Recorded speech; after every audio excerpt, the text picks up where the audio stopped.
વહેલી સવારથી જ સાર્વત્રિક મેઘમહેર અમદાવાદમાં જોવા મળી રહી છે। અમદાવાદ એરપોર્ટ વિસ્તારમાં પણ પાણી ભરાઈ ગયા છે। નરોડાથી કોતરપુર રોડ તરફ વરસાદી પાણી ભરાઈ ગયા છે। પાણી ભરાતા એક તરફનો રસ્તો બંધ કરવામાં આવ્યો છે। એએમસી કર્મચારી દ્વારા પાણી નિકાલની કામગીરીની શરૂઆત કરવામાં આવી છે।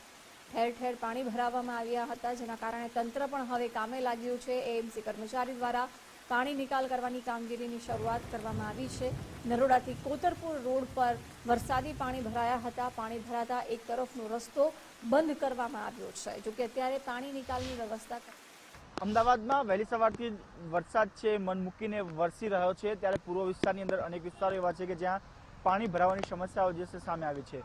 હાલ આપણે અમદાવાદનું એરપોર્ટ એટલે કે કોતરપુરથી નરોડા જવાનો જે આખો રસ્તો છે ત્યાં વરસાદી પાણી જે છે ભરાઈ ગયા હતા, જેના કારણે એક બાજુનો રસ્તો જે છે એ બંધ કરી દેવાની ફરજ ઊભી થઈ છે, ત્યારે બીજી બાજુના રસ્તા ઉપર તમામ વાહનોને છે ડાયવર્ટ કરવામાં આવ્યા છે। હાલ અમદાવાદ કોર્પોરેશનના જે કર્મચારી છે એ ડ્રેનેજના ઢાંકણા ખોલીને પાણીનું જલ્દીથી નિકાલ થાય તે પ્રકારના પ્રયત્નો કરવામાં આવી રહ્યા છે।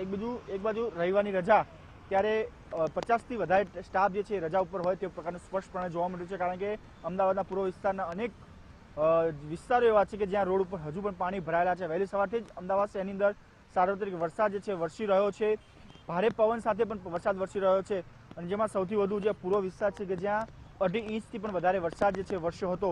અત્યારે હવામાન વિભાગ દ્વારા પણ આગામી 3 દિવસ સુધી અમદાવાદ શહેરમાં જે છે યલો એલર્ટ જે છે તે આપવામાં આવ્યું છે।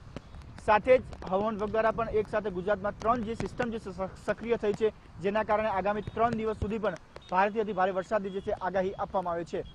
કેમેરામેન અંકિત દવે સાથે રાહુલ ત્રિવેદી, ગુજરાત ફર્સ્ટ, અમદાવાદ।